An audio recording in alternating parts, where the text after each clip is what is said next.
Bom dia. A paz.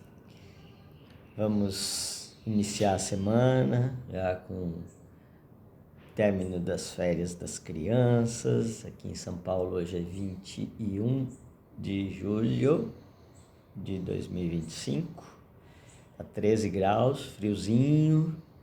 Por enquanto tudo nublado, né? O céu tá todo branco. E os passarinhos estão começando a voar aqui. É o bem te ver. E a gente agradecendo a Deus por mais essa oportunidade da leitura e estudo bíblico, dando sequência na leitura do livro de Gênesis a partir do 22, né? Isso. Então vamos lá? Deus põe Abraão à prova. Provas. Quantas provas ele nos coloca durante a nossa vida inteira. E diz assim: algum tempo depois, Deus pôs Abraão à prova. Deus o chamou pelo nome e ele respondeu: estou aqui. Então olha só, Deus nos chama pelo nome. Então Deus disse: pegue agora Isaque, o seu filho, o seu único filho, a quem você tanto ama, e vá até a terra de Moriá. Ali na montanha que eu lhe mostrar, queime o seu filho como sacrifício. E aí tem uma referência disso em Gênesis capítulo 26, em 2 Coríntios capítulo 3, versículo 1. Vamos lá. Lembrando que Deus abomina sacrifícios, principalmente qualquer um. Morte, ele já tinha condenado Caim por matar Abel. E daí para frente ele sempre colocou as provas, mas essa prova depois vai estar sendo explicada o porquê. Lógico que, né, dando spoiler, não aconteceu, mas quem conhece as escrituras e a leitura sabe. Vamos lá? Aí, essa referência em 2 Coríntios capítulo 3, versículo 1 diz: quando dizemos isso, será que estamos começando a nos elogiar a nós mesmos? Por acaso, como acontece com alguns, nós precisamos entregar cartas de recomendação para vocês ou pedi-las a vocês? Eu não entendi muito bem o porquê dessa referência, mas tá aqui, ó.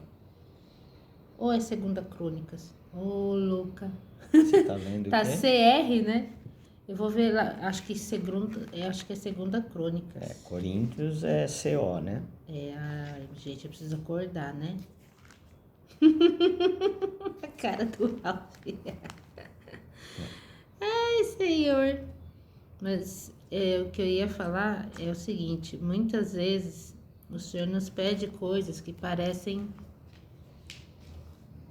tipo muito fora da casinha, sabe? Não é possível, Deus não tá pedindo isso, né?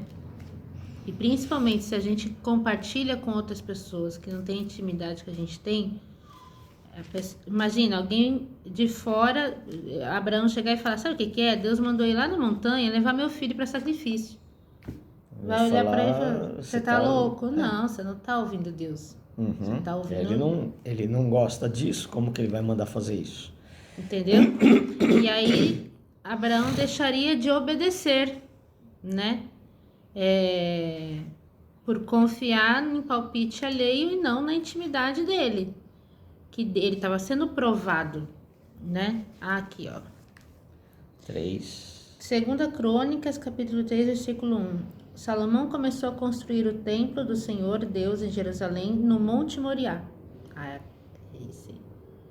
Onde Deus havia aparecido ao rei Davi, o pai de Salomão. E o lugar que Davi tinha escolhido era o terreiro de malhar trigo de Araúna, o Jebuseu. Então é isso, é referência do monte, tá? No dia seguinte, Abraão se levantou de madrugada, arreou o seu jumento, cortou lenha para o sacrifício e saiu para o lugar que Deus havia indicado. Isaque e 2 empregados foram junto com ele. No terceiro dia, Abraão viu o lugar de longe, então disse aos empregados: Fiquem aqui com o jumento. Eu e o menino vamos ali adiante para adorar a Deus. Daqui a pouco nós voltamos. Abraão pegou a lenha para o sacrifício e pôs nos ombros de Isaque. Pegou uma faca e fogo e os dois foram andando juntos. Daí a pouco o menino disse: Pai. Abraão respondeu: Que foi, meu filho? Isaque perguntou: Nós temos a lenha e o fogo, mas aonde está o carneirinho para o sacrifício? Abraão respondeu: Deus dará o que for preciso. Ele vai arranjar um carneirinho para o sacrifício, meu filho. Então, sim. O Senhor pede coisas que a gente não entende, mas Ele também nos dá a fé para acreditar que Ele vai dar o carneirinho para sacrifício. Que ali na frente tudo vai fazer sentido, né? E a gente vai entender o propósito daquele chamado. E continuaram a caminhar juntos. Quando chegaram ao lugar que Deus havia indicado, Abraão fez um altar e arrumou a lenha em cima dele. Depois amarrou Isaque e o colocou sobre o altar, em cima da lenha. Aí aqui a referência está lá em Tiago, capítulo 2, versículo 21, que diz assim: Como é que nosso antepassado Abraão foi aceito por Deus? Foi pelo que fez quando ofereceu seu filho Isaque sobre o altar.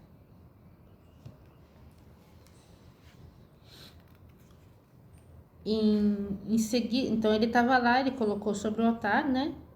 Em seguida pegou a faca para matá-lo. Mas nesse instante, lá do céu, o anjo do Senhor o chamou, dizendo... Então, nos 45 do segundo tempo, Abraão, Abraão, estou aqui, respondeu ele. O anjo disse: Não machuque o menino, não lhe faça nenhum mal. Agora eu sei que você teme a Deus, pois não me negou o seu filho, o seu único filho. Abraão olhou em volta e viu um carneiro preso pelos chifres por meio de uma moita. Abraão foi, pegou o carneiro e o ofereceu como sacrifício em lugar do seu filho. Aí tem uma referência disso lá em Hebreus, capítulo 11, versículos 17 e 19. Hebreus 11, 17 e 19. Aqui.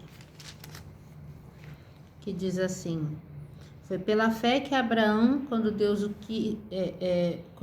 quis pôr à prova, ofereceu seu filho Isaque em sacrifício. Deus tinha prometido muitos descendentes a Abraão, mas mesmo assim ele estava pronto para oferecer o seu único filho em sacrifício. Deus lhe tinha dito: por meio de Isaque é que você terá descendentes. Abraão reconhecia que Deus era capaz de ressuscitar Isaque. E por assim dizer, Abraão tornou a receber da morte o seu filho Isaque. Olha que símbolo, né? Não só acreditou que, olha, o Senhor ele tanto pode dar o carneiro, como ele pode, se eu tiver que matá-lo, ele vai ressuscitar. Por quê? Porque tinha uma promessa. O Senhor prometeu que Abraão seria pai de nações, através de Isaque, né? E o Senhor não é homem para mentir. Ele cumpre as promessas dele. E continua aqui. Abraão foi, pegou o carneiro e ofereceu tal. Abraão pôs naquele lugar o nome de O Senhor Deus dará o que for preciso. É por isso que até hoje o povo diz: Na sua montanha o Senhor Deus dá o que é preciso. Mais uma vez o anjo do Senhor lá do céu chamou Abraão e disse: Por que você fez isso e não me negou o seu filho, o seu único filho? Eu juro pelo meu próprio nome, diz Deus o Senhor, que abençoarei você ricamente. Farei com que os seus descendentes sejam tão numerosos como as estrelas do céu. ou os grãos de areia da praia do mar. E eles vencerão os inimigos. Aí tem uma referência disso. Vamos lá. Hebreus capítulo 6, versículos 13 e 14, que diz: Todos esses morreram cheios de fé. Não receberam as coisas que Deus tinha prometido, mas as viram de longe e ficaram contentes por causa delas, e declararam que eram estrangeiros e refugiados de passagem por este mundo. E aqueles que dizem isso mostram bem claro que estão procurando uma pátria para si mesmos. Outra referência é 68 e 70, aqui, Hebreus capítulo 11, versículo 12, que diz: Assim, de um só homem que estava praticamente morto, nasceram tantos descendentes como as estrelas do céu, tão numerosos como os grãos de areia da praia do mar. E aí continua aqui, Gênesis capítulo 22, versículo 18. Por meio dos seus descendentes, eu abençoarei todas as nações do mundo. Então ele quis fazer da nação que nascia de Abraão uma nação de sacerdotes que iria abençoar o mundo inteiro, né? Então a Bíblia toda trata dessa construção do Senhor desde Adão, dessa nação de sacerdotes, tá? Que hoje estamos enxertadas nessa família, né? Quem crê em Jesus Cristo, ok? Mas sempre existiu a criação além disso, tá? E por meio de todas as ações do mundo, pois você fez o que eu mandei, né? Ele foi obediente. E aqui tem uma referência em Atos, capítulo 3, versículo 25, que diz assim, 3:25. As promessas que Deus fez por meio dos seus profetas são para vocês. E vocês fazem parte da aliança que Deus fez com seus antepassados, quando disse para Abraão: por meio dos seus descendentes eu abençoarei todas as nações do mundo. Abraão voltou para o lugar onde estavam seus empregados e foram todos juntos para Berseba, onde Abraão ficou morando. Algum tempo depois, Abraão recebeu a notícia de que Naor, o seu irmão, tinha 8 filhos, nascidos de Milca, a sua mulher. O primeiro que nasceu foi Uz. Depois vieram seus irmãos Buz e Quemuel, que foi o pai de Arã. Depois nasceram Quesed, Azo, Pildas, Didilaf e Betuel. Este Betuel foi o pai de Rebeca. São esses os 8 filhos que Milca deu a Naor, o irmão de Abraão. Reuma, a concubina de Naor, lhe deu os seguintes filhos: Teba, Gaã, Taás e Maca. Né? Então guarda esse nome Rebeca, que é bem importante. E depois, lá para o capítulo 24, tem uma história muito bacana, né? De quando vão buscar a Rebeca para Isaac. Bom, sempre a gente ressalta a obediência que Deus nos coloca à prova. Porque a principal luta é contra nós mesmos. Quando nós recebemos uma incumbência, uma missão divina, onde a gente não enxerga absolutamente nada daquilo que ele está dizendo ou não casa com nada daquilo que a gente vive. Não é aprovado por ninguém à volta também. Porque quando você cisma em comentar alguma coisa, ele diz: não fale. Não fale até eu autorizar para quem eu disser que pode. Porque são os dele. Porque os que não são dele... Qual que foi a frase que ele deu ontem? Os que não são dele, ele não perde. Porque não é dele. Mas por exemplo, no caso do nosso Isaac, ele falou, gravem o testemunho, aí vai para todo mundo. Então tem Mas essas também. o que eu acabei de dizer, Uhum, não falem até que isso venha à tona, uhum. porque a hora que vier, muitos vão virar e falar, eu lembro que alguma vez alguém falou isso, foram vocês, né? Quando foi? Está aqui escrito. Tá Está documentado. documentado com data. Se você esqueceu, foi porque você não deu o devido valor e a importância de uma palavra vinda de Deus. Porque você olhou para quem? Para o mensageiro. Esse mensageiro eu não acredito, né? Só que ele usa quem ele quiser e muitas vezes quando a gente recebe a missão, a gente fala, pá, escolhe outro, logo eu. Todo mundo olha para mim, aponta o dedo e fala, isso aqui não presta para nada. E o Senhor olha e fala, quem conhece o coração de cada um sou eu. Então, aqueles que apontam o dedo, uma hora vão ter que estender a mão e trazer aquilo que a missão precisa para vocês, porque quando eu levantar, independente de quem seja, se os olhares atravessados daqueles que ficaram dizendo que isso aí não dá nada, vão ter que engolir, vão ter que pedir perdão, não para nenhum homem, para Deus. Porque quando a gente renega uma mensagem vinda dele, só porque o mensageiro não tem credibilidade aos nossos olhos, a gente está renegando ele.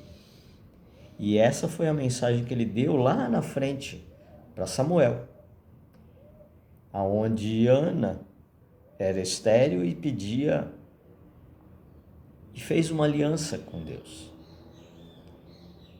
E ela cumpriu. Sim. E o menino foi um divisor de águas dos profetas. Porque além de juiz, ele era profeta e amigo de Deus. E ele ungiu os 2 primeiros reis. Ele podia fazer e desfazer com a autorização de Deus.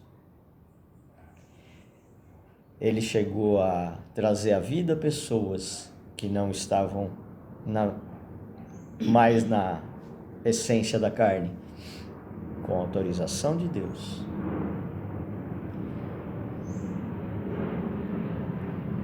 E ele teve que renegar os filhos, Porque porque aprontaram também. saíram fora. Ou seja, isso acontece desde que o mundo é mundo. E ele se enganou também com a aparência, né? Quando ele foi ungir Davi.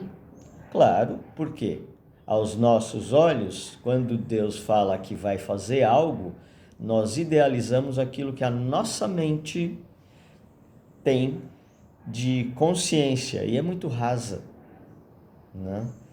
Vou ungir um novo rei. Pô, ele vai pensar que vai ser um cara bombado, fortão. Porque Ai, cacilda, como que era o nome do rei? O primeiro? Saul, O Saul era alto, né? Era grandão. né? Ele era o mais alto. Uhum. Mas quando ele foi escolhido no meio de todo mundo, ele estava escondido no meio dos burricos e das coisas, né?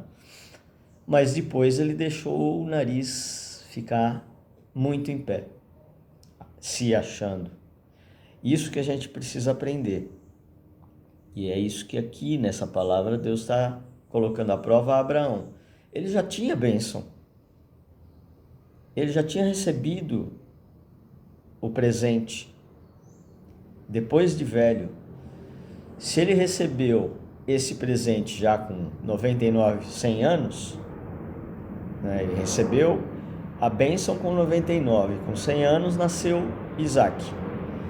Aqui ele colocou todos os galhos que ele cortou para queimar o sacrifício nas costas do filho, que já devia ser um adolescente. No mínimo, né?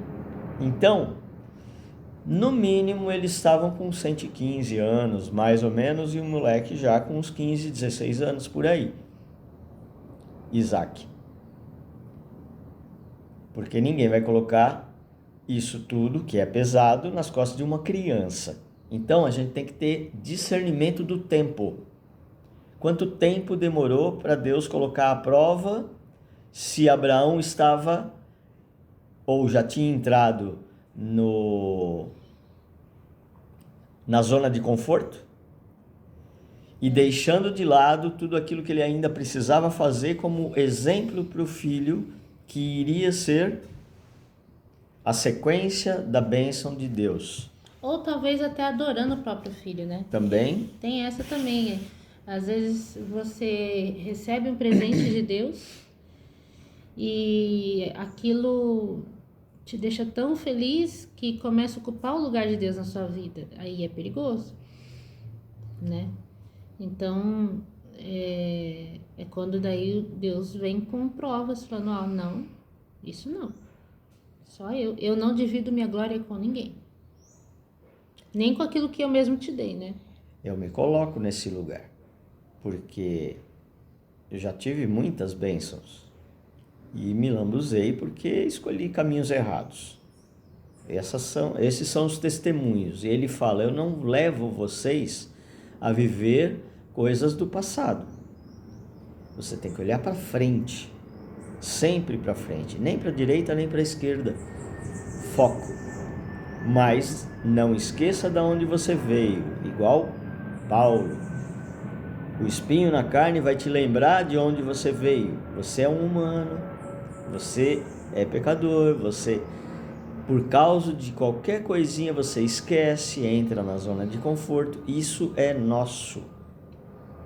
Mas a missão continua e muitos dependem da nossa persistência no caminho. Porque o inimigo só quer exatamente isso, te colocar na zona de conforto. Já tá bom? Pra quê? Você já fez demais. Descansa, fica de boa aí. Já chegou a idade, né? Curte. Que é o que nos é vendido quando a gente é criança. Trabalhe bastante, tenha sucesso, compre isso, guarde dinheiro, não sei o quê, porque quando você chegar em determinada idade, você vai descansar. E aí a gente olha para todos aqueles que vieram logo depois de Adão e do seu filho, né? Os filhos que vieram depois da dispersão de Caim e morte de Abel, né? Os outros filhos. E aí sim, né? Descendência de Sete. Né?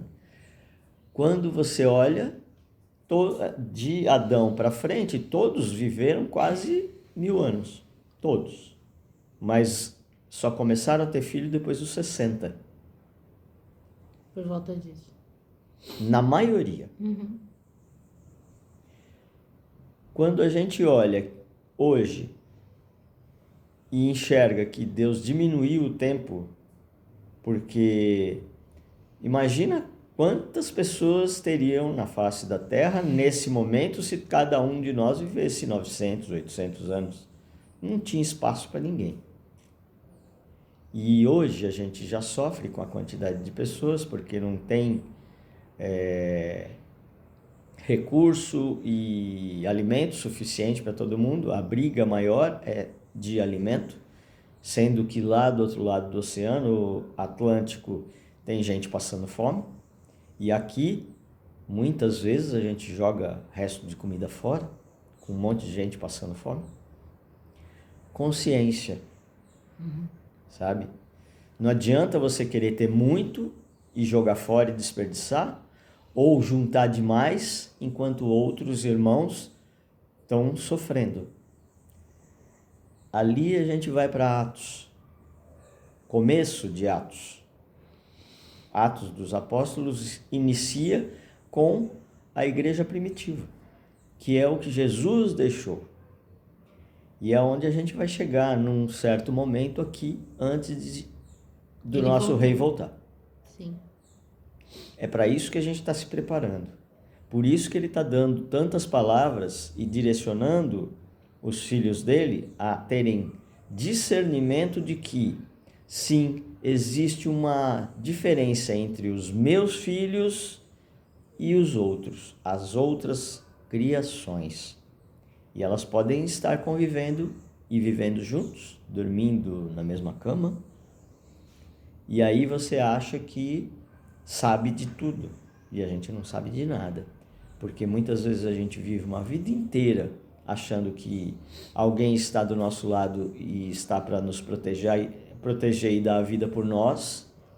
E aí, num momento, ele rasga o véu, mostra a verdade e diz: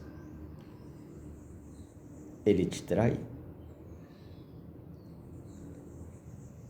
Como é que fica isso? A única coisa que fica é que você vai ter que perdoar. E o seu único pai sou eu. Ele é o suficiente.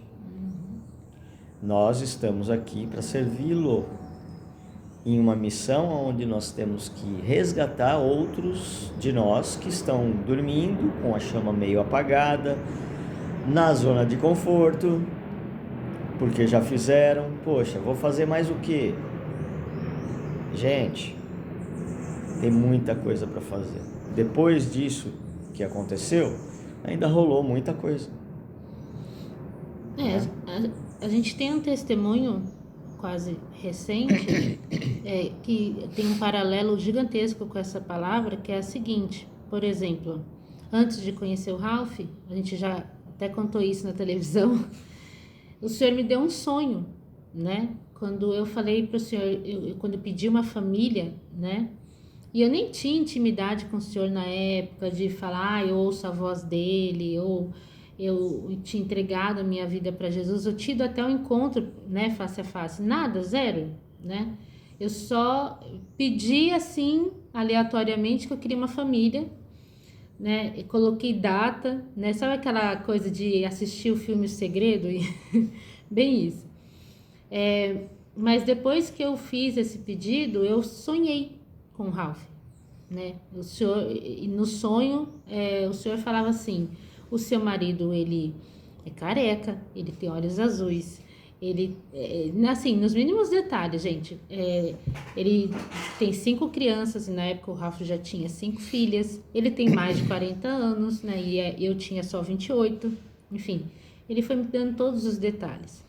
E de fato, 3 meses depois nós nos conhecemos, foi muito rápido, né? Tudo. Engravidei da Joana também super rápido. E eu pedi uma menina, né? Eu sempre soube que minha primeira filha seria uma menina. Então, assim, o que eu pedi, o Senhor me deu, né? E apesar de ela não estar nesse ritmo, tudo isso foi documentado. E muito melhor do que eu imaginava, né? Digo, em relação a características pessoais, de comportamento, de tudo. E aí, o que acontece? Quando você ainda não tem uma base da palavra de Deus na sua vida, você ainda não tem a intimidade construída, mesmo que você receba uma bênção, corre o risco de você pegar e colocar isso no lugar de Deus. Então, eu fiquei endeusando o Ralph, endeusando a Joana. Às vezes, quando a Joana nasceu, mais a Joana do que ele, inclusive. Eu esqueci que ele existia, né? Mãe de primeira viagem, que não tem essa base bíblica, elas correm muito esse risco, né? De a criança é o centro do universo, a criança é a dona da casa, entendeu? E eu demorei 3 anos para acordar. E qual foi o remédio para isso, né? Que quando ele pediu o meu Isaac, que foi, né, a nossa segunda gestação, não teve o carneiro, não. Né? Ele deu e ele levou de volta 2 vezes. Aliás, na terceira gestação foram gêmeos ainda por cima, né? Que ele deu e ele levou de volta, né? E aí, quando nós percebemos que, nós sofremos a pior perda que existe no mundo, que é perder filho, e a gente tá vivo e a gente tá bem, a gente está confiando em Deus, né? Qual a conclusão disso? A única pessoa que eu não consigo viver sem é Jesus. Só Ele. Ele, Espírito Santo, Pai, só. Todo o restante eu consigo viver sem.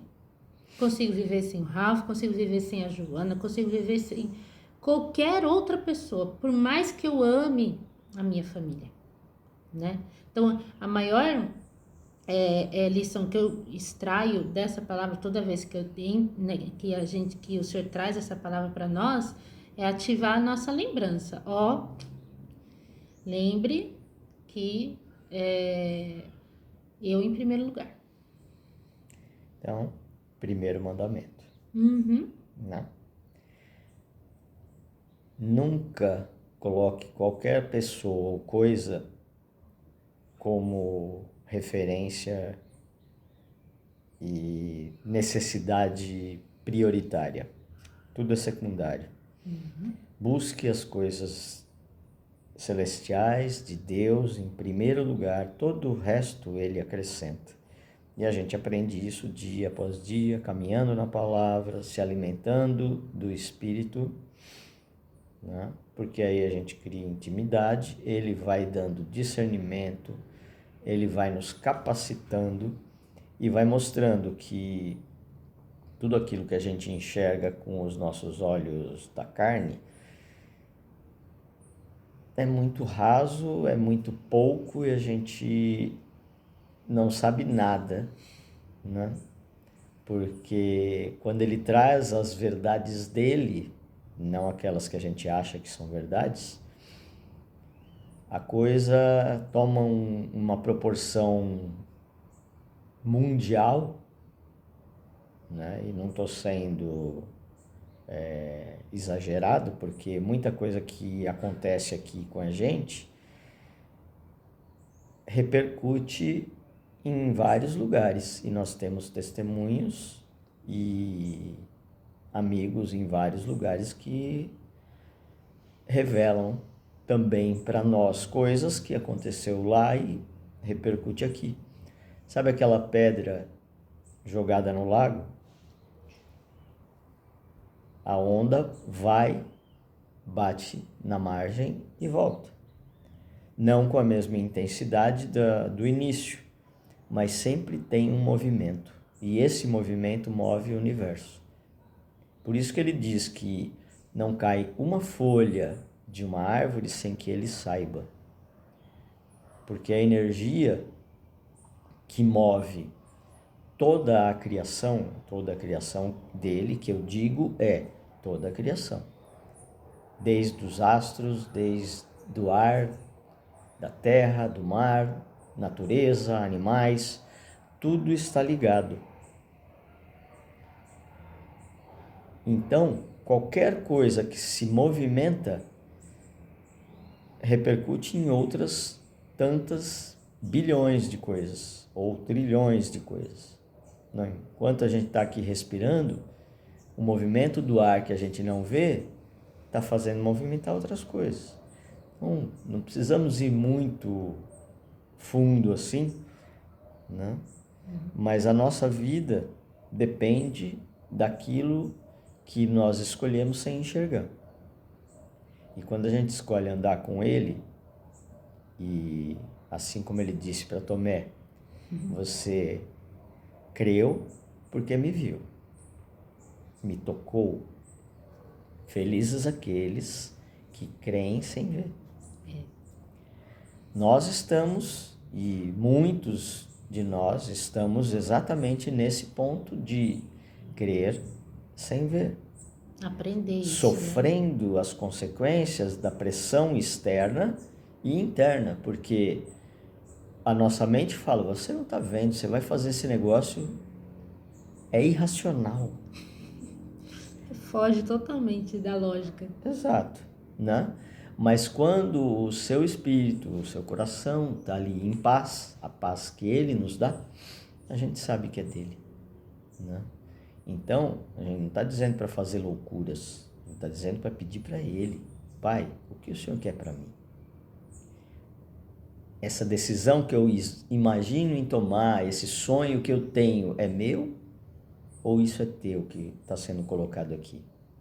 E a gente descobre quando a gente força algo para acontecer e as coisas não acontecem, você continua teimando até conseguir algo. E alguma coisa que você diz, gostaria muito disso aqui, mas vou viver tranquilo, porque se for de Deus vai acontecer. Não é que você ficou parado na rede, não, você continuou, mas não desistiu de sonhar e de orar por isso. E quando menos espera, A porta abre. E aí é igual aquele joguinho de dominó que você põe as pedrinhas uma atrás da outra e ele vem e bate só na primeira e trum. todo o resto vem numa avalanche. Benza a Deus. Né? Então é isso. Muitas vezes o início do caminho, do caminhar com Deus, a gente não enxerga nada. Pior, a gente só enxerga os perrengues. Porque quando você começa a caminhar com Deus, toda a nossa volta vem contra nós. Quando começa a caminhar de forma consciente, né? Porque ele sempre esteve conosco. Sim, é exatamente esse ponto que eu estou falando. Eu não estou falando para quem já está e sabe do que acontece. Estou falando para aqueles que não sabem. Ah, eu vou na igreja, eu vou ler a palavra, eu vou isso. Vai durar uma semana, você vai... não está acontecendo nada, vou largar esse troço aqui, vou voltar ali, porque o meu jogo de bola estava mais divertido, o churrasco com os amigos de fim de semana, e isso e aquilo, e outros exemplos piorzinhos, né? Mas é lógico que vai ser mais divertido. O inimigo vai estar lá, te cutucando e te servindo. E você está se satisfazendo, só que você acorda depois de uma noite cheia de bebida e tudo mais, vamos deixar só na bebida, e acorda com aquele... Ressaca. Aquele gosto de guarda-chuva na boca, saca? Que todo mundo fala, com a cabeça voando, todo torto. Graças a Deus eu nunca senti isso, porque eu sempre passei mal com bebida. Então eu sempre fui aquele que só experimentou. Até o momento que ele virou e falou, precisa disso se você já não passa bem? E nunca mais eu toquei. Não sinto falta. Por quê? Porque eu já vim com isso, mas o mundo me serviu e os amigos falaram, pô, mas e aí, só você não vai tomar? E aí, para agradar os outros e não ser olhado como um diferente, vamos fazer. Nunca gostei de fumar, mas poxa, eu tô aqui, não sei o que. Aí comprava e deixava lá no painel do carro o maço, todo mundo que entrava usava. Às vezes eu pegava um e ficava aquele gosto horrível na boca e tal, roupa cheirando e não sei o que, até o momento que veio de novo aquele negócio, você precisa disso? Ou você está fazendo só para agradar os outros, para não ser algo... Para pertencer, né? Para pertencer ao grupo. Aí vem Provérbios 1 e diz, não se misture com essa gangue, Essa gente. Eles só querem ver você penar, só querem ver você e o seu sangue escorrer e eles levarem tudo o que você acha que tem de valor, que são só as coisas perecíveis da carne, se divertir e não se satisfazer no final das contas, porque ninguém se satisfaz com isso. A gente só consegue transbordar de satisfação quando ele derrama o Espírito Santo em nós. E é só o Espírito Santo que convence disso tudo.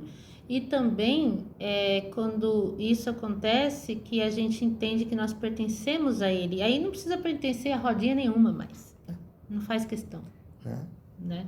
Então, a reflexão que fica desta palavra é exatamente isso. Quanto tempo a gente vai demorar para dizer que nós estamos no mundo, mas não pertencemos dele? Mas enquanto estamos aqui, temos que servir ao nosso Salvador, ao nosso único Deus. e realizar as tarefas que Ele nos designa dentro da missão que nós já escolhemos antes de vir para cá, a aliança que nós firmamos com Ele antes de vir para cá, na carne, e os trabalhos que têm que ser feitos até o retorno do Salvador, que não está longe. Ele já falou, dessa geração não passa. Então, vamos nos preparar. O tempo já tá longo. Se deixar, a gente fica aqui falando o dia inteiro, porque falar dele é maravilhoso. Mas fica a reflexão. E os canais estão abertos para conversas mais longas. Não é só chamar. Até amanhã, se Deus quiser. Se Deus quiser.